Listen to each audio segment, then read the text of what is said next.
This is Spilled Ink. Okay, we're gonna go into this story now.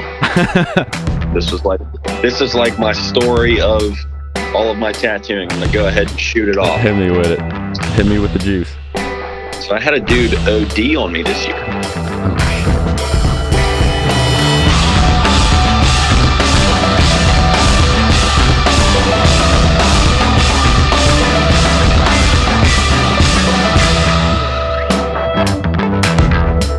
All right, guys, welcome to another episode of Spilled Ink. Today I have with me Jake Gordon from Morgantown, West Virginia.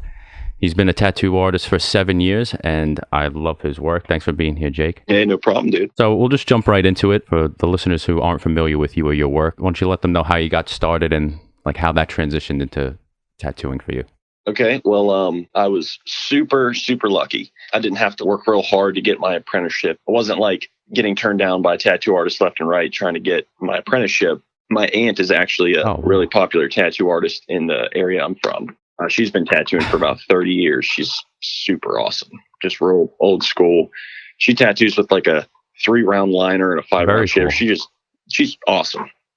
So I got into some trouble when I was like 13. It wasn't even anything crazy. I was running around knocking on doorbells and running, and it was a group of me and my buddies. We hit this one house, and we didn't really knock on the door. We kind of more or less beat on the door, and the dude came out with a gun, and one of my buddies got caught. He was like in their driveway, and that night my mom came and picked me up out of like a cop car. Oh shit. And the next day was the day we were supposed to go and help work on the new tattoo shop that my aunt was opening. So that next day, I had like a black eye from that night because when we were running around, I ran into a mailbox. And that next day we went to the tattoo shop. My mom was just so mad at me, like just embarrassed, I think. And the next day we went to work on the tattoo shop, and I kind of never really left. I was like 13 at the time, so I think I was in 8th grade.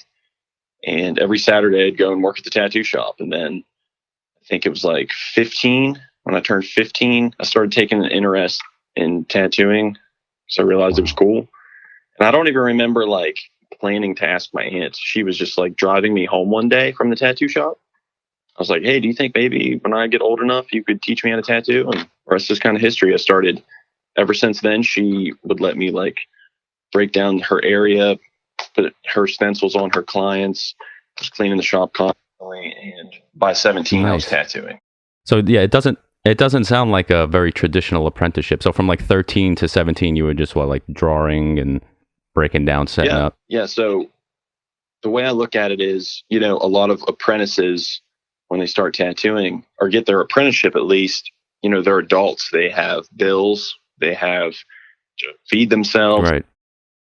But in my situation, I was a kid. I was 13 starting the shop. So I had like 4 years of, doing line drawings and even just touching your clients with putting stencils on them. That takes time to get used to. So I think I had a super awesome advantage kind of being submerged in it at being 13 that, I don't know, gave me a big advantage, I think. So, do you remember your first tattoo? Did you have to tattoo yourself, or did your aunt let you work on it? My first tattoo was on this dude who was apprenticing at the shop, who was like kind of what I just described. Like he was an adult and with an apprenticeship and learning how to tattoo being older. He was letting me work on his like leg that he was going to eventually black out. Okay. And I think I did it was like a little zombie head. And I had been doing line drawings and stuff, but I mean, it looked as shitty as it should, I was going to say, was it intimidating that you have like a family that does it and then like you just roll in there? Or so was the transition pretty? I think whenever we started, Patty, who's my aunt who taught me, she wasn't around. Like she wasn't like around me. Okay. And I started tattooing and I just felt really confident. And I did like one line. And I think that line was probably like in my head and like my eyes. I was like, oh, I really nailed that. And then she walked over, and then I was like nervous, and everything else from there was just like, oh shit, here we go. What'd she say? She noticed. She was like critiquing me right off the bat. I was like, I'm trying. This is what I'm trying to do. I don't know. That's cool though. That's cool. How many years older is she than you? Like how old is she? Yeah, how old is she that she's been tattooing for 30 years? I think she may have just turned 50. I mean, she probably didn't want me to tell her the world that. But yeah, she's been tattooing for over 30 years. Wow. That's she awesome. She kind of like grew up in that age of, not grew up, but started her apprenticeship in that age of this like super biker. I was going to say, even for like a woman, that's kind of tough for a woman back then. Yeah, for sure. That's awesome. What about you? How long have you been tattooing? I've been tattooing for about 4.5 years now. Okay, and cool, dude. Yeah, me and my brother opened up a shop in the place that we grew up in Brooklyn. Oh yeah, dude. Right, so tattooed in Brooklyn back in January. Oh, nice. Where at? I was at Gristle Tattoo. Is that more North Brooklyn, like Williamsburg-ish? Dude, I'm not really sure, honestly. I'm trying to think of things around there. I really don't know. Was it like close to the city at all? That's how I could gauge certain areas too, because I don't really know. I feel like I was really close to the city. Okay, you're probably like Williamsburg, Greenpoint, maybe then. I'm more South Brooklyn, so. Okay. Yeah, it takes it's like a half hour, 45-minute drive from Manhattan. Okay. Well, dude, I definitely feel like I didn't hear the accent that you have as much in the area that I was in. Probably not. They're all transplants over there. They put out great work though, but they're all like either traveling or from other parts of the country coming in. Okay. Which is all you get, like that little melting pot over there, which is cool. Dude, I was surprised in Brooklyn how like I got the vibe of like secrecy in Brooklyn. I was kind of got this vibe of like tattoo shops are trying to tell on other tattoo shops and really like get people in trouble for having guest artists. I got just like Gristle was great. Don't get me wrong. They didn't do anything like that, but they were kind of telling me it seemed like in that area that tattoo shops are always trying to like undermine the others. Really? Is that how it is in your area? No, we really don't get. I guess because it's not as populated as up there. Maybe because there's like a tattoo. You throw a rock, you hit a tattoo shop up there. So maybe it's just like super competitive. I've never heard, because I don't really guest spot, so I'm not really like familiar with going up there. But that's not like the guys that we have like 3 tattoo shops just on the avenue that we're on. But like we're all neighborhood guys, and like no one's trying to do that to anybody else. Are you guys like homies? Yeah, I mean we're friendly. It's not like that's awesome. That's good. I'm sure too. You have like a bunch of stories coming from a family-owned shop. I mean, I don't know how big your town is over there, but are there any characters over there? So in Morgantown, where I live, is like the place in West Virginia where you'd want to live. So it being a big college town, we have so many transplants, really diverse in our area. You get outside of Morgantown, that's when you start falling into the more stereotypical West Virginia.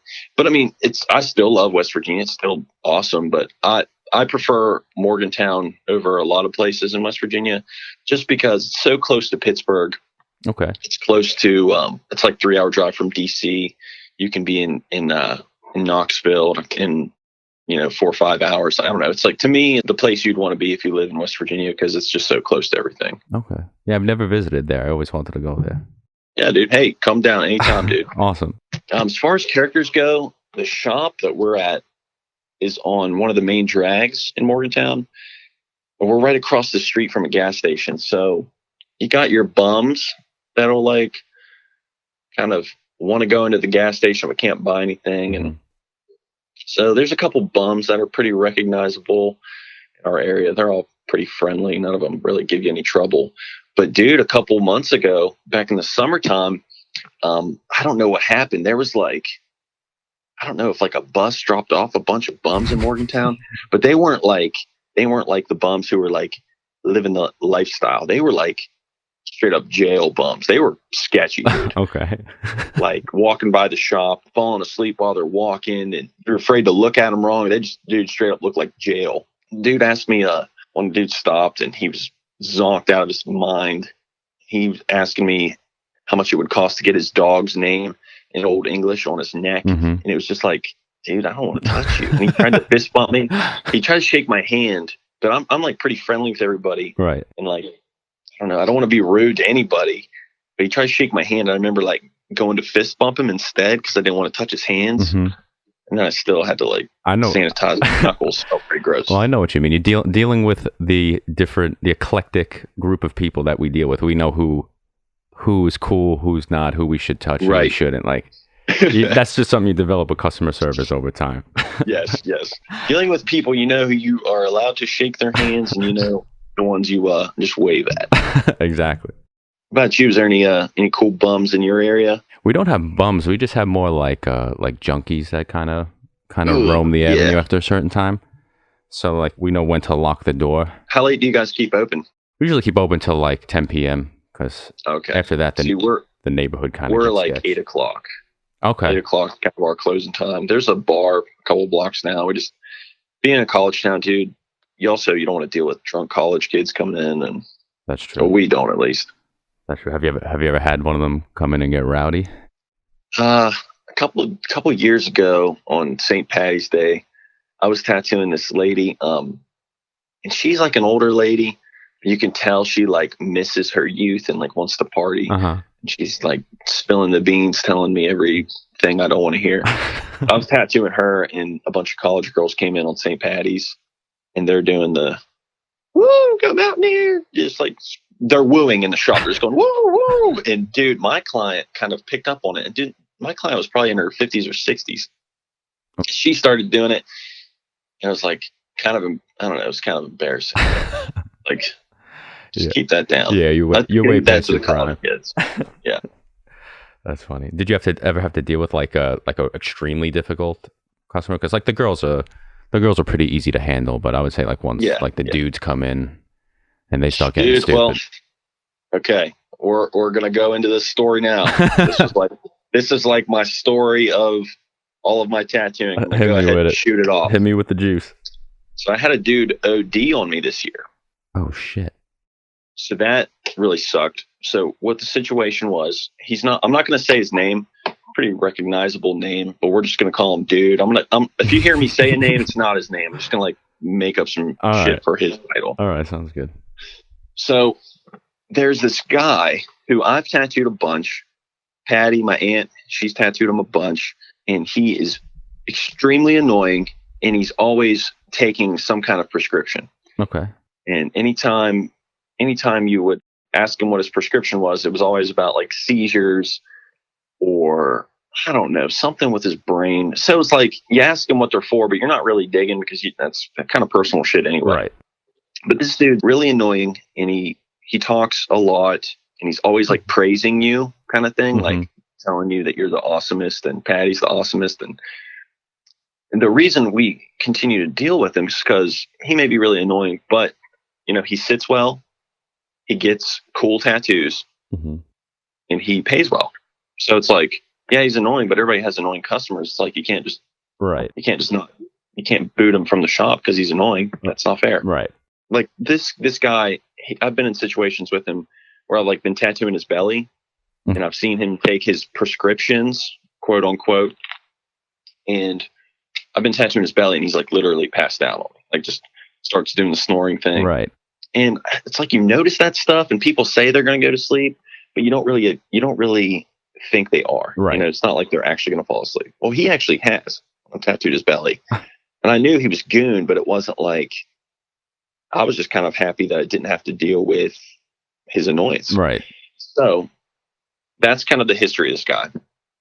Well, when I started doing these black and yellow tattoos, I'm always like trying to push it a little bit. Well, this was right when I started doing the portraits. Okay. I did like a Lil Peep portrait, and I did a Biggie Smalls portrait. That Biggie's my favorite, by the way. Thanks. Thank you, man. So I dripped the Lil Peep one first because I really like Lil Peep as an artist. And I put like a glimpse of it on my Instagram story. Mm-hmm. And I just wrote a little thing. It was like, if anybody's a fan of Lil Peep and would like to get a certain tattoo design I've done, get a hold of me. I would like to do this. And I kind of said I was going to give a deal for it too. Okay. So I'm going to go ahead and call the guy Tony. We'll call the guy who OD'd on me. We're going to call him Tony. That's not his real name. I'm going to call him Tony though. Okay. So Tony messages me, and he says, "Hey dude, I'll totally get that." Cause he always does. Anytime I post up like a flash, he would always message me, and I normally wouldn't reply to him. Right. But he messaged me, he said he would get that. I was like, okay, dude, I would thank you. That's awesome. I'll do it for half off. Can you come in on a Sunday here in February and we'll do that? He said, yeah, that's fine. I was like, sweet. So our shop's not open on Sunday. So I was going in by myself just to do this tattoo for him because I really wanted to do it. A lot of stuff had happened in the prior months. It was like super stressful. And to me, doing this little Peep tattoo, I knew it was going to do well online.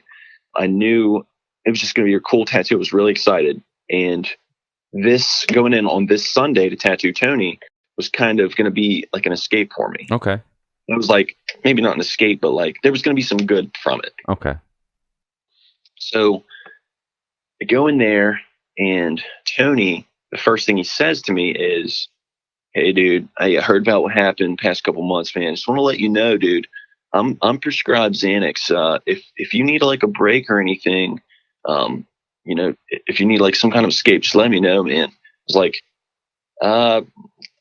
I appreciate it, but no, thank you, because I don't do drugs. This is him offering you drugs before you do the tattoo. This is him offering me drugs before I'm tattooing. Okay. So it's funny. Lil Peep, the rapper, years ago, he died from a Xanax overdose. I didn't know that. So that's what makes this whole thing stupid. And I'm going in on a Sunday to tattoo Tony to give him this Lil Peep tattoo, and the dude's offering me Xanax right off the bat. I'm like, dude, I don't do drugs. It's like. So that just annoyed me. That's the kind of annoying guy he is. Okay. So I get the stencil on him. I start tattooing him, and he says, hey, dude, you care if I take a nap? Ha, ha, ha. I'm like, yeah, sure, I don't care. And in my head, I'm thinking, okay, cool. I don't have to talk to Tony the whole time. Right, you can just focus on what you're doing. Yeah, I can just do this tattoo. He's going to say he's going to go to sleep. He's not really going to go to sleep. Well, dude went to sleep. I'm like, okay, well, he's actually sleeping. He's snoring. I can hear him like he's literally snoring. Okay. I'm like, okay, well, I need you to move, Tony. And I try to move his leg. It's not like moving with me. Like, dude, hey, Tony, I need you to move, man. No response. Tony, screaming at him. Oh, shit. Nothing. So I'm like, what the heck I'm like, what is going on right now? This cannot be happening. My worst fear is somebody dying while I'm tattooing them. And Tony's over here snoring, and he's like doing these real deep snores where it sounds like he's like gargling. Like, what the fuck? So I put my machine down. I stand up and I like grab him by the shoulders. Okay. And I'm not like aggressive with him yet. I'm like, hey, Tony. I'm like shaking him kind of gently. He's not waking up. So I kind of like scream at him, Tony. I like shake him, jerk him, and his eyes pop open. He goes, huh. I'm like, dude, are you okay? Yeah. Are you sure? And then his eyes were just closed and he'd like drift away again. So I shake him again. I'm like, Tony. And I shake him and he goes, huh. I'm like, dude, are you okay? Yeah. It's like he's not really answering me. Yeah, he's like in just and out. Responding. Yeah. He's just like, it's out of reaction. Right. So I do that probably 4 or 5 more times. What the fuck do I do? I'm here by myself. Remember, it's a Sunday. Nobody's there. I'm like an hour into this 6-hour tattoo. Oh, man. Like, what the fuck do I do? So I take my gloves off and I walk around the side of my booth and go to the restroom. And I texted my friend at the time. I said, hey, Tony is so gooned right now. I've never seen him like this. I don't know what to do. Click send. Open the bathroom door, and from the bathroom at our shop, you can see into my booth. Okay. So I open the bathroom door after I sent that to that person, and I see Tony laying on my table, and he's puking up into the air, and he starts like convulsing, and he's like kind of like seizing, kind of in a way, like his whole body's shaking. He's puking up in the air. He just ate some Oreos, so it's like really gross looking. Oh shit. I said, God damn it. And I ran around the side of my booth. I go into my booth and I'm grabbing Tony by his shoulders and I'm shaking. Dude, I'm like screaming at him. I'm like, Tony, wake up. Is he on his back still at this point? What's that? Like, I know you had to do his stomach. Is he on his back at this point still? Well, I was doing the tattoo on his leg. Oh, okay. Okay. But he was still on his back, yes. He's like just laying there, puking up into the air. So, paint a picture real quick. Yeah, I come out of the bathroom. Tony's on his back on my massage table. He's puking up into the air. He's seizing. He's convulsing. There's fucking Oreo chunks everywhere. Dude, it's nasty. And I already don't like him. At this point, I'm not scared. I'm just super annoyed. Right. So I'm running around there, and Tony's like dying on my table. So I'm shaking him, screaming at him, and I see his phone there. I'm like, okay, I know he's prescribed all this shit. Is he just having a seizure? Do I call his mom? I don't know his mom's number, but his phone was there. I'm sure I could like get into it. Mm-hmm. Or do I call 911? And I couldn't get him to like. After he was puking, he stopped breathing. Oh my God. So I'm like, oh, okay, I'm calling 911. So I call 911. He's not breathing. And my older brother's a police officer in DC. And he told me a long time ago that when people are like ODing, to use your knuckles and like rub on their sternum. Really? Yeah, it's something like it hurts really bad and it kind of makes their body react and it'll make them breathe again or something like that. Okay. I don't know. I don't know what it does, but that's like what I get. That was my go-to. Okay. I'm on the phone with the 911 person. They're asking me if he's breathing. I'm like, I don't know if he's breathing. Hold on.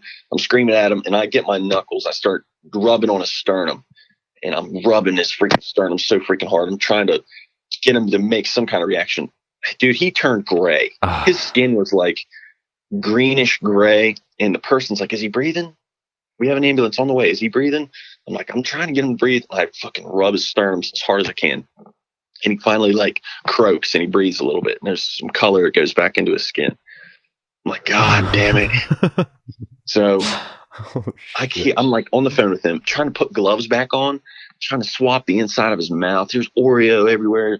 It's fucking nasty. I absolutely do not want to give him mouth to mouth. Because I was like, dude, as much of a life-saving situation as this was, right? To me, it was still Tony, and it was him putting me through more bullshit. Wow. So the ambulance finally shows up, and dude, I'm just like, what the fuck do I do? I have no fucking clue what to do. So they show up, and they are just, just taking their time. You would think they're just chilling.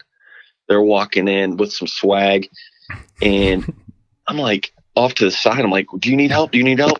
No, man, we got it. We're all good. They put him on a stretcher. I'm standing outside my booth. I got my hands above my head, just like in my hair. I'm like, what the this did not just happen. And they're like, yeah, he's not breathing.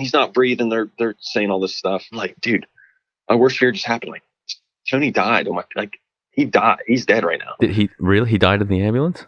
No, he didn't die. He's alive. Yeah, I probably should have said that at the beginning. Tony is alive. I'm sure he's not well, but he is alive. But they take him away, and a cop's just kind of sitting in there with me. I think he's just like checking on my well-being. I'm like, dude, I'm good. Guess I better clean up my area. I don't know. He's like, all right, well, I'll see you later. And so I'm in there cleaning up my area. I call my friend. I call Patty. Mm-hmm. She's not picking up. I call my friend Brandon, who is the piercer I work with. He's my buddy. He just happened to be around town. He stops by and he's like, "We can't believe it happened. We can't believe Tony fucking OD'd in our shop." The good thing it was a day like that. We were closed. We don't want that kind of reputation. That right, with other people around. Sucks. So yeah, and thank God nobody else was in there. Like that would have just been horrible. For sure. So it was like, dude, not even a half hour later, after the ambulance left, I get a message from Tony on Instagram. And he's like, "Hey, dude, thanks for saving me. The doctor just told me that I had, this is like, dude, less than a half hour after he fucking died on my table. He's like, dude, the doctor just told me I've had untreated diabetes for a year. I ate those Oreos, man, or I ate some Skittles, and I don't know, dude, I just went into some kind of shock. Dude, thank you for saving me." I'm like, I did not even want to respond, but all I said was, "I'm just glad you're okay. I will talk to you later." And like the rest of the day, sending me just paragraphs of messages talking about how it was a diabetes thing. He didn't even know he had it. Just bullshit. And right. Dude, the worst part is it's like, he thinks I'm stupid enough that he can tell me that it's diabetes. You know what I mean? Right, right. That's more insulting. It's like, dude, you just fucking died on my table. Like, it's not I don't know. Did you get to finish the tattoo? I mean, yes, I know you probably don't want to see him after that, but yeah, I absolutely did not want to see him. He actually had an existing appointment during normal shop hours a couple weeks after this situation. and we were going to start something else then. But I just told him that I was going to finish that tattoo on that day. But he came in a couple days after he OD'd, and he was like, "Oh man, I'm sure that was pretty scary for you, man. Thanks for doing that." I'm like, "No, it's pretty annoying." And dude, I'm telling you, with my clients, I have a mindset of the customer is always right, and I try to make every customer have a good time, and I try to smile at every customer, and that's, to me, that's part of getting a tattoo. Right. I was not nice to him. I was not smiling at him. When I tattooed him a couple weeks later, I didn't talk to him much. He was asking me questions, just trying to like get past the fact that he OD'd on me. Dude, I was just stern with him. Wasn't talking to him. I was kind of a dick. I don't blame you, dude. Honestly. Yeah, dude. He's just, and I'm never tattoo him again. He's definitely barred from my books. I think that would do it. Yeah. Once someone loses a pulse on my table, I think that ends our relationship. Yeah, Mike. Has anything like that ever happened to you? Have you ever gone through some shit like that? I've never had a dude OD, but I have had this Asian woman. She has to be in like her mid-30s. She was like 5'2", like 100 and nothing. And she comes in, and you could tell like people are a little off. There's like a little language barrier. But we start talking about the design she wants. She wants this little butterfly, like tribal piece on her lower back. After like 10, 15 minutes, we finally agree. Like that's what she wants and where she wants it. Right. So I put the stencil on her. I start tattooing her. And as I'm tattooing her, she keeps asking me to stop so she could go into the bathroom. I'm like, this is like every 15, 20 minutes. Like the tattoo is probably like an hour-long tattoo. Yeah. So she keeps going into the bathroom, and she comes out and she's like sniffling as she comes out. So I'm like, oh, I'm like, great. I mean, I don't know for sure. She could be sick. You know, she's not really showing signs of like tweaking out. So I'm like, all right, I'll just rock with this. So as I'm tattooing her, I just hear her like start talking to herself. Oh shit. And I'm like, oh my God. I'm like, I'm almost done with this tattoo. She tells me again she needs to go to the bathroom. She goes to the bathroom. I'm like, I don't know what to do. I text my brother because it was like the same situation. Like I'm by myself. Yeah. And I'm like, I don't know what to do. I text my brother. I'm like, this woman is like the strangest person I've ever had to deal with. Which like you get strange people, but like you said, you can't like judge them. Like they want what they want. So yeah, for sure. So she comes out of the bathroom. I finish up. Now by this point, her eyes are like red and glassy, and I charge her. I take her money. I'm like, have a good day, and I've never seen her since. Yep, I've never seen her since. Thank God.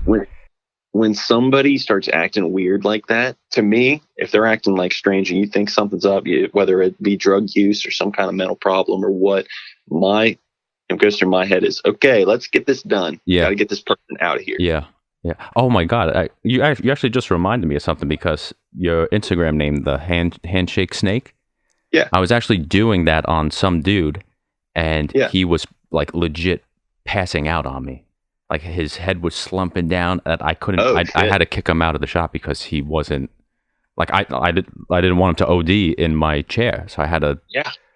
I pretty much was like, I'd say 3/4 of the way done. I had like the outline fully finished and like some shading, but I'm like, dude, you gotta go. I'm like, you could pay me for what you have, but he was like not making sense. His eyes were like rolling back. How did he react to that? Was he mad? He was like, no, man, like I could finish. I'm like, honestly, I don't feel comfortable, and like I really don't want a situation like this on my hands. And he's like, oh, okay, why do you gotta be like that? So he gave me what I asked him to, and then he left. I'm never taking that dude again. And thank God I never heard from him again either. But yeah, dude, you get some crazy people. Yeah, dude, never again. That's somebody's gonna come in. To me, that's them not taking their tattoo seriously. So it's like, yeah, but dude, some people they'll fool you. They'll be like straight as an arrow, and all of a sudden they're just slumping. It's scary, bro. I wish I wouldn't have fallen for the whole. You care if I take a nap thing? Like, yeah, sure, dude. People say that, but it's like, no, he got me. Yeah. He tricked me. Yeah. April Fool's me hard.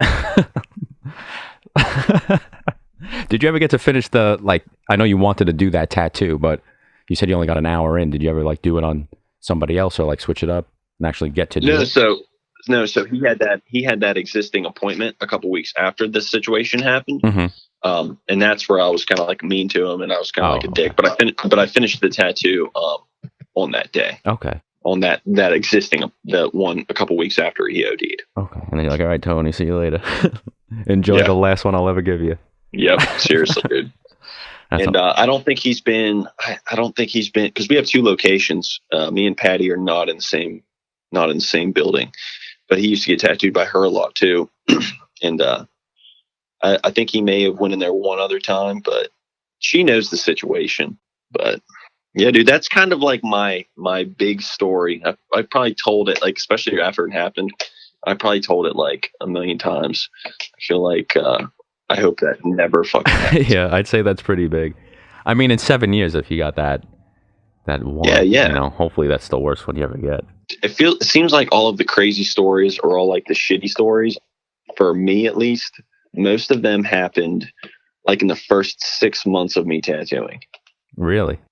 Yeah, I had the only other situation like that I've had, like, I never had anybody else slump over or fall asleep or anything, but I did have the dude get super drunk and his like girlfriend. He had a wife, but he had his girlfriend there, and they got super drunk in my booth. That story's not really like crazy or anything, but basically I was doing like a tribal band on him and a tramp stamp on her, and they were really mean at first, and then they started like really being touchy on each other.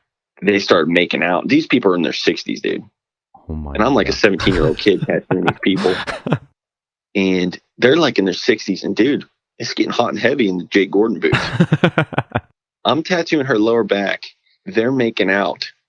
And then the dude kept going over into Patty's booth. This was when me and Patty were in the same shop. He kept going into her booth and like trying to get almost a little touchy-feely with her client. Really? And then they came back. I'm like, why are these people acting so lovey-dovey now? They were really mean earlier. And I finished the lady's tattoo and started his tattoo, and then I could smell it. I could smell the like wine on their breath. They had this little bottle of quote unquote tea that they kept going out to their car and refilling. They were just getting hammered drunk, dude.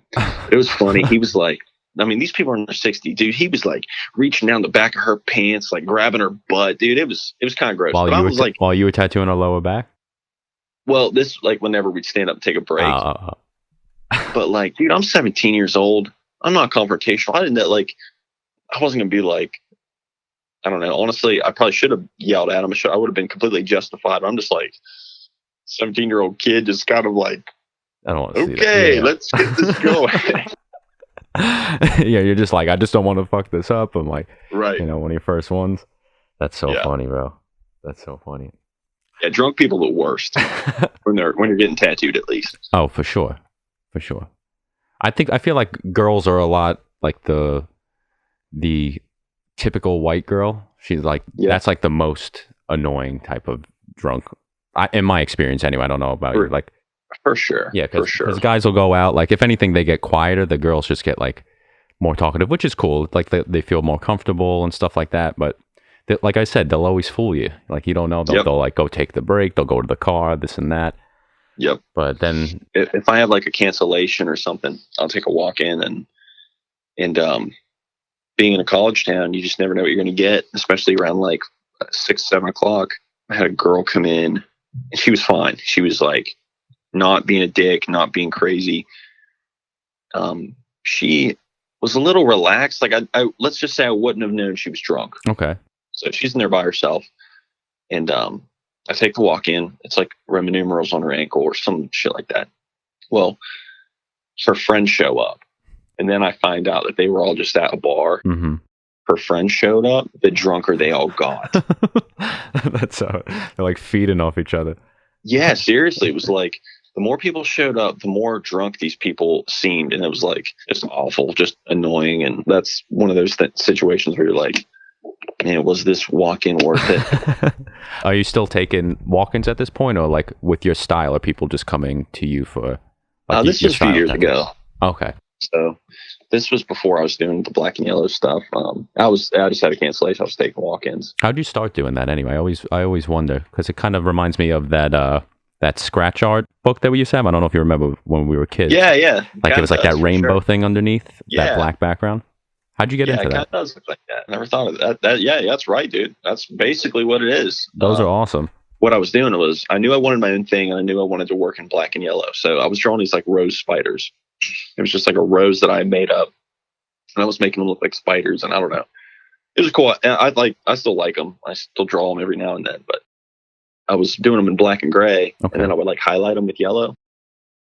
The contrast I wanted just wasn't like eye popping enough. So I did a tattoo on my friend Zach, did it on his hand. He wanted a geometrical tattoo, but he knew I wanted to work in that black and yellow. So I did that geometrical tattoo on his hand, and I kind of figured out the ratio of black to yellow. I like kind of figured out my system in that tattoo unknowingly. Mm-hmm. And then I was like, well, dude, I want to do like traditional tattoo outlines like this, like in yellow, and then do a black background. So I started doing that, and that's kind of where I think It just kind of evolved from there. Yes. Yeah, because it's very simple, and I was just like, wow, this like someone who like doesn't understand. They're like, why would they get like that much black, like in a certain area? Because I see that you have like the geometric patterns behind it. I'm like, this dude, like, he has so many layers to this that's what I think makes your work super interesting. Other than like the contrast that you have from like yellow to black. Okay, but thank you, Mike. You're welcome, bro. It's such a unique style too that I was like, it's genius. Because I see like that Blackwork is really getting popular now. Like people blacking out their whole arms, or for sure. So that's the fault. Yeah, I mean, I've never seen anything like what you do. So I was always, this is the perfect opportunity to pick your brain about it. Like it was just something that came to you, or did you just started with the drawings and then it developed over time? Yeah, like I said, I wanted the black and yellow ratio. I wanted that contrast of black and yellow. And like I said, in that geometrical tattoo with the black and the yellow on the hand, that's kind of where I figured out my system, I guess. Like, yeah, I mean, do all the black work first. The hand is a pretty tough spot to tattoo to begin with. So, for sure. So just to get like what you're going for on a hand is like, it's incredible, sure. Honestly. I love tattooing hands and necks and faces and fingers and anywhere that's super visible. I'm like all about that. Mm-hmm. I think that's awesome. I love tattooing hands and stuff. How's it tattooing a throat? I haven't done like the Adam's apple yet. I saw that you had on your Instagram one of those. I've only done one throat, and it's actually on my coworker Paul Anderson. It's on his wife Ashley. Okay. And honestly, I think with the throat tattoos, kind of tough for sure. Took a long time. The stencil took a long time to get everything lined up. But when you're tattooing like an Adam's apple, mm-hmm. you're not really tattooing over it. You're kind of stretching the skin away from it. Right. Yeah, so like that skin that's right over the Adam's apple, you're kind of pulling it to the side. Yeah, and you have a little more stability. And you're doing like a completely symmetrical piece on something that's like so difficult. Yeah, it's a lot of bending. Yeah, it was kind of a How did you get the stencil? Did you have to get it when she was like, or he was like all the way up, or kind of like? I'm trying to think how did we do that? I just had her stand normal. I think I put the moth on first. Okay. And then I used like the mandalas on the sides of the neck. What I did with those, I put the moth on first, got it nice and symmetric, like in the center. Right. And then I use those circular mandala stencils, and what I did to lay it on her neck the way I did, I actually cut like a triangle out of it. Okay. Just because that circle is not going to translate as a circle on the side of somebody's neck, especially if it comes down onto their trap muscle. Right. So I cut like a triangle out of it and just tried to make it as round looking as possible, fiddled with it for like 3 or 4 hours, I think. Really? Yeah, we could draw. I'm all about making those stencils right, man. I'll definitely. That's like where I take my time for sure. Yeah, you have to. Well, especially in that type of area too, because I'm sure like this, sweating and like you lose it. You don't want to lose it on an area like that. I'm sure. For sure. All right. Wow. Would that be like your most challenging tattoo to date? Would you say, or do you have one in particular? And working on any kind of rib is kind of tough. Mm-hmm. When I tattooed in New York, I was tattooing with Sebastian. I don't even know Sebastian's last name because he told me it's not his Instagram name, but his Instagram is it's like Skandinsky. Okay. He does like the negative lines as well, but he leaves some skin tone. And he does like really cool like roses. Okay. that are just I'll like check him out. red, and yeah, he's super cool. But me and him did a collaboration when I was in New York. And honestly, man, you know that weird spot on the ribs between like the hip and the bottom of the ribs? Okay. That like spot right there that like What kind of dips stretches it? forever when you're trying to tattoo it. Mm-hmm. So our tattoo was I did like a scorpion in yellow, and he did the background in his like flowers. Okay. So, but my part of the tattoo was right in that weird spot on the ribs where it's just super hard to tattoo. It just stretches forever, and you can't really like position your hands real sturdy. So that was kind of tough. That was probably a pretty tough tattoo. Yeah. I mean, even. What about you? What's your toughest tattoo? My toughest one? Yeah. What do you think was most challenging for you? The geometric ornamental type tattoos. Okay. Only because it has to be like a specific way. It has to be like perfectly symmetrical. And like you said, just getting that thing down in the stencil is work. So like those always challenge me. I was looking at your work, and you're pretty well diverse, man. Thanks, man. Yeah, I'm taking pretty much everything through the door at this point, you know. Yeah, hey, that's good, man. It's cool that you've developed a style so early, though, because usually that comes at least 10 years in, but you knew exactly what you wanted to do. And you've been doing it for a long time. I got super lucky with that, man. And like I said, some of the things that Patty taught me in my apprenticeship, I feel like really helped with doing the negative tattooing that I do. So like, for example, something she always taught me, like if I was doing silhouettes of birds, if I'm tracing these birds to any line that's kind of curved and goes to a point, make that point so sharp. Okay. Like make the stencil doesn't necessarily have to be the artwork. Like the stencil can be kind of ugly, but as long as everything is sharp inside that silhouette and you're like on the inside of the silhouette, it's going to look nice as a tattoo. And that might not really make sense it's kind of hard to explain, but just some of the things she taught me just about making line drawings, I didn't really think about it at the time, but have really helped me in doing this style, I think. For sure. It seems like it translates well, like from, piece to piece. It doesn't kind of reminds you that that's the reason why you're the person who taught you. You know what I mean?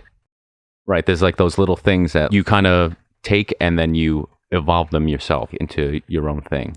Yeah, like I never would have thought like doing these little bird silhouettes that she told me about how to do the line drawings differently 7 years ago. I would still be using that. I just kind of blew it off. But yeah, that's the reason why the person who taught you is the person teaching you, because they're badass. Right, exactly. Who taught you? My brother actually taught me. He was that's awesome, dude. Yeah, he had apprenticed under this guy who we had a falling out with. I won't mention his name either. But that's okay. He was we grew up in this area, so he ended up taking over the shop after he was like 3 or 4 years in. And it was a big enough space where you could fit 2 people. And I tried my luck at like the music game and stuff like that. Didn't pan out. So what do you play? I play the saxophone, actually. Hell yeah, dude. Yeah. Dude. So that wasn't panning out. I played the saxophone when I was in 5th grade. That's about it. Yeah, we were in like a ska band like back in the day, but that's dude. That's long gone. I don't even remember the last time I picked one up. Yeah, you got to pick that up tonight. Yeah, for sure. But yeah, he opened up the shop, and then he was there for a little bit, and I wasn't really finding my way. So he's like, "Would you just want to come and learn how to tattoo?" I'm like, "Yeah, I've been drawing for a while, since I'm 11. I just turned 30 actually recently." And happy birthday! Thanks, man. And yeah, the rest is pretty much history. Oh yeah, dude. We've been there. We'll be there 6 years in April. Nice, dude. Now, what's that shop called? Is it Spilled Ink or? It's called Tempted Ink, actually, in cool. in Dyker Heights. Cool. So if you're ever in Brooklyn and you want to come further south, just let me know. Mike, I would love to. Well, all right. I think. I'll let you go. I don't know. You pretty much. Dude, you had some great stories, brother. I can talk all day if you want. Whatever you want, man. Trying to think. I mean, who's changing the game for you right now? Like, who are you following? Oh man, I just did a guest spot at Damascus Tattoo Company and got to work with Robbie Lates for a week. Super cool guy, really humble. Definitely was an eye opener working down there. I took a lot away from that guest spot. Robbie does insanely realistic skeletons and demons and whatever you want to call it. It's just gritty looking, mean, dark shit. It kind of was an eye opener in the sense of if you want to do that kind of stuff, there's no shortcut. You just have to do it. You have to do every little detail, and there's no way of making the textures that he does. There's no shortcut. You just have to do it. I think his work's really great. In the Blackwork game, I really like that dude, Black Prada. I don't know what his real name is, but that's his Instagram. I'll check him out. I've heard of him. It's just solid black work. Everything's super smooth. I would love to get into some of the black work and make my blacks darker. So, what black ink are you using at this point? I'm using Allegory. Okay. I just made the transition from Eternal lining black to Allegory, and it's been freaking awesome. I heard dynamic triple black is supposed to be really good too. I haven't gotten around to it. I used to use that, and I don't remember why I stopped using it. Yeah, I wanted to get into that just to see, because I use Fusion right now and some Eternal also. Okay. But yeah.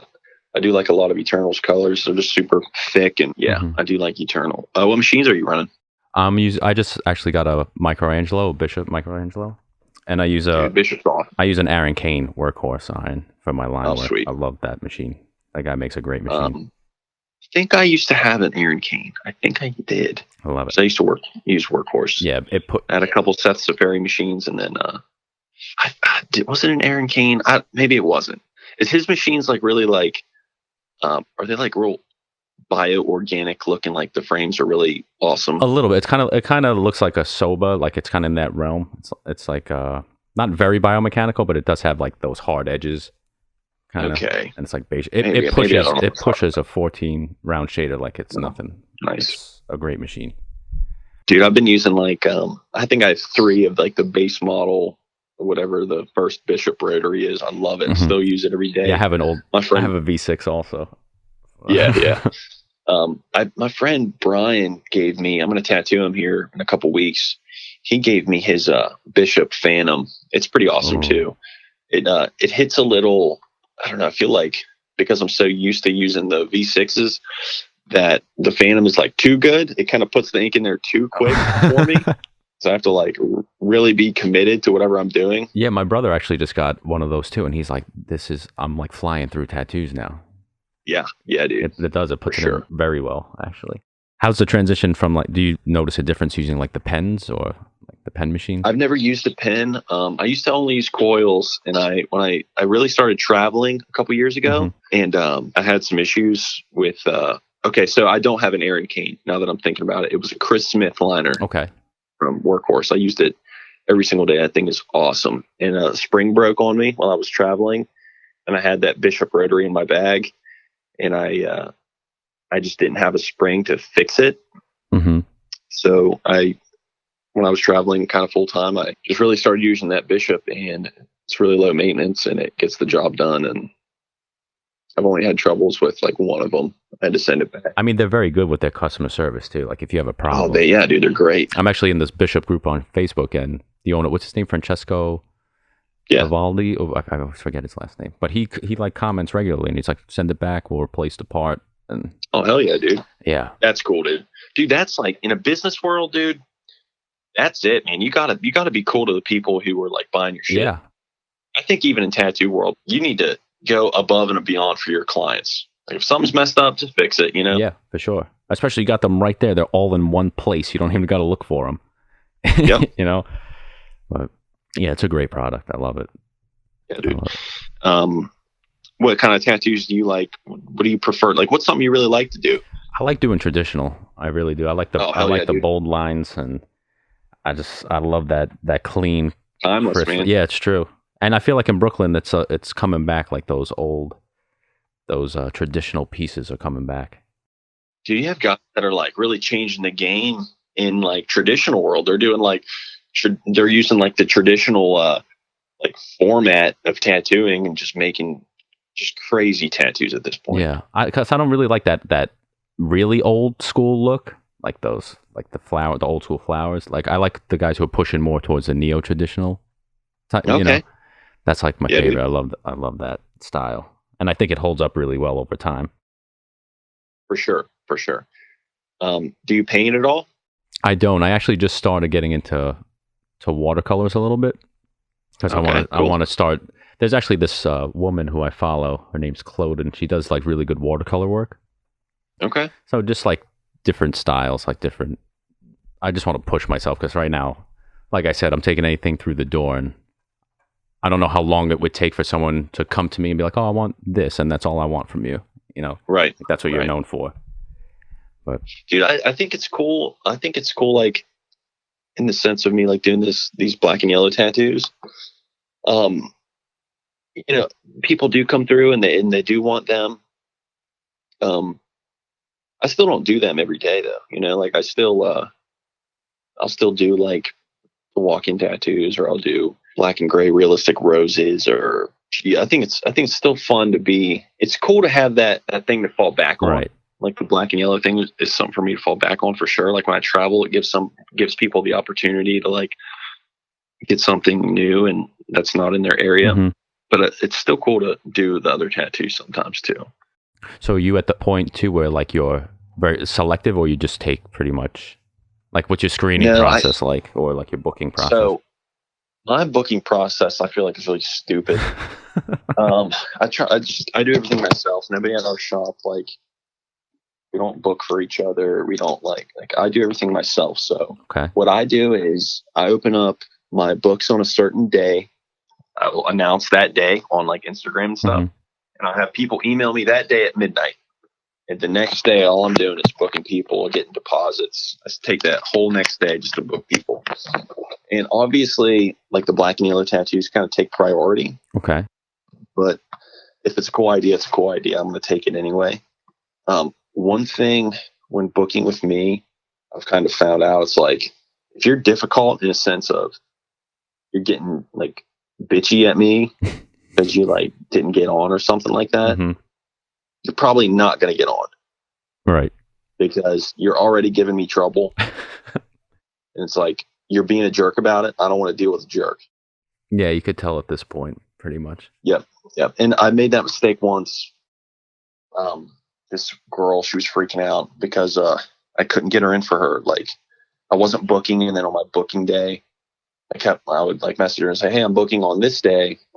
And she goes, "Okay, awesome. My wedding is this day in the summertime, and I would love to get on before my wedding." Mm-hmm. Okay, cool.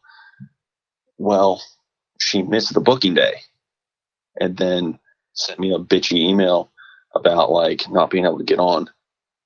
So I did what you should do, and I got her on the books. Right. You try and make it work. Yeah, exactly. Well, dude, she got a tattoo on her leg. It wouldn't even be visible on her wedding day, but she sent me like a big mean message about it. It's like, you're not even going to see it on your wedding day. It's going to be under your dress. But she was just honestly kind of difficult anyway. So I was like, well, now I know, like, kind of trust your gut when it comes to clients. Yeah. Like, I feel like that's great too with social media because you could gauge the level of dickness through a message. Yeah, dude. Some people aren't prepared or this and that, you know, it's like. Yeah. And it's like, it's also cool because I don't know, like I said, I do think the customer service is super important. So, dude, if I don't recognize a name and I haven't been in great contact with them, I can get on their social media and send them a message. Right. Or I can get on their social media and creep on them a little bit and see what kind of person they are. You know? Exactly. Or just how they structure their initial message. If like some people, and I'm sure you get this a lot too, they're just like, I want a tattoo. When are you free? I'm like, well, let me know what you want. Send me some photos. Like people think that you're like they're your only customer, and you're just there just for that one person. And I would say like just like be prepared. You know, especially with someone like you who like or people who even have like thousands and hundreds of thousands of followers. They have like automated systems at this point, but when you're just starting out and you're getting a large volume, like have photos and be clear with your communication, and that makes it easier for us, I feel. What do you think? I think so entirely. I think some people, dude, if I get a message from somebody and it is like 4 paragraphs long, dude, I'm not going to read. I'm not going to read it all. Like I'm going to find the nouns in like the thing. And I'm like, okay, snake, flower. Right. Okay, cool. And then like, I think people want, you know, they're very it's a tattoo, man. It's super personal to you. To some people, they have to put a meaning behind their tattoo, and that's okay. But I think people want you to right off the bat understand why they're getting that tattoo, when in a sense they could just send you the nouns that you want to get done, like their actual imagery, and then while you're tattooing them, they can go into the deep stuff, right, and tell you that they got this tattoo for their dad or their mom or whatever. Right. I think it's important. Like, there's awesome memes about tattooing, and they're hilarious. But the people who don't tattoo, they still don't know how to go about getting a tattoo. It's a foreign world to them. So I still think it's cool to listen to a person, listen to what they want to get done. Basically give a fuck about the tattoo. They're with you for, 3 to 8 hours. Like, give them your time. We almost forget what it's like to walk into a shop and like not know anybody. And for sure. Trusting someone to put something permanent on you. Dude, I tattoo, and I don't know how to approach tattoo artists, how to tattoo. How is it traveling though, too? Traveling is great, man. When I was traveling full time, like these guys who do it full time now, like, and for years, man, hats off to them. They are awesome. I liked traveling a lot, but how I'm talking to you right now and how I talk to my clients and stuff, I try to like be on, and I'm trying to like be happy and be smiley the whole time. But when you travel, like what I was doing was like once every other week, I would be in a different place. So it kind of gets exhausting to have to like try to be impressive, like try to make these people like you, but you don't know. And you're always like, sometimes you're staying at their house, and it's like, I don't know, sometimes you just want to be in a hotel by yourself, or I don't know. Do you get tattooed by them also? That's what I was trying to. Oh, if you're talking about getting tattooed. Is that intimidating to like going into a new shop? And I mean, obviously working there. Yeah, I think so. Intimidating in itself. Yeah, I still get intimidated for sure, man. If I'm getting tattooed by somebody awesome. I had my knee done by Billy White. Do you know who that is? Billy White is awesome tattooer. He just does these roses that are traditional roses, and they're very recognizable as a Billy White tattoo. And I also think that they are so recognizable that they could be, I don't know, like classic traditional tattoo at this point. Like, they are hardcore. I don't know. They're in there like a Mike Chambers rose or something. But Billy did my knee. When I went in there, dude, I was freaking nervous. I was like, dude, I'm getting tattooed by this fucking awesome tattooer. And I don't know how to do this. Like, I don't know what he wants from me. I don't know if he's going to draw on me. He's going to stencil me. If he's going to put headphones in. You just never know, dude. But he was super cool. Awesome. Now I know where you got your influence from for starting out the roses. Like you wanted to do when you were talking about developing your style before, you're like, yeah, I just wanted my own rose. Was he an influence on you? Yeah, for sure. I think I didn't really know his work as much back then, but I knew of a Billy White rose at the time. That's awesome. My friend Jason from Pittsburgh, I always told him I really loved his roses, and I always I was like, dude, I want my own rose. What the fuck? This guy Matt Stops does that too. I don't know. He's from London. I don't know if you follow him. He has like a sick traditional rose that he does a lot also. What's Matt his name? Stops. I'll have to check him out. Name. I don't know his. Okay, cool. Yeah, I'll have to check him out. Is there anything that you're working on right now, or something that you're doing that you want people to know about? Let me think. Right now, trying to work on doing some like out of the country guest spots. Just trying to figure that out. Trying to put a new floor in our tattoo shop. Work on some paintings. I don't know, work out a lot, so I'm trying to keep in shape, I guess. I don't know. Today, I normally on Sundays, I just like hang out and bullshit and play Grand Theft Auto or fucking goof off. But today I'm trying to get a bunch of drawing done. Nice. So. Yeah, this is my day too. Sundays and Mondays, just my bum days. Yeah, same. Mondays I do jujitsu, so that's like my Monday thing. It's like do errands and then go work out. Awesome. So. Awesome, dude. But yeah, Mike, we can we'll wrap it up, dude. It was great talking you too. to you. I really appreciate your time. Like I said, if you're ever in Brooklyn, hit me up. Yeah, dude, you have my number. Text me anytime, dude. We'll keep in touch. Jake, I appreciate it, brother. That wraps it up with Jake Gordon. You can keep up with everything Jake is working on by following him at Handshake Snake Tattoos on Instagram or pattysartspot.com. Tune in next week where we get up close and personal with Rich Pineda from San Clemente, California. Before I really made anything of myself, she gave me her last bit of money so I could buy my first set of inks and machines for tattooing. And did she know I would end up supporting her for the next 10 years on it? I don't wake up and clock in. I clocked in over 10 years ago and I haven't clocked out yet. It's an episode I know I won't forget. Spilled Ink is produced by Fulton Street Music Group. Our producers are Cleo Kolitsopoulos and Alex Fulton. Our music is by Cat Blaster. I'm your host, Mike Maldonado. Follow us on Instagram @SpilledInkOfficial.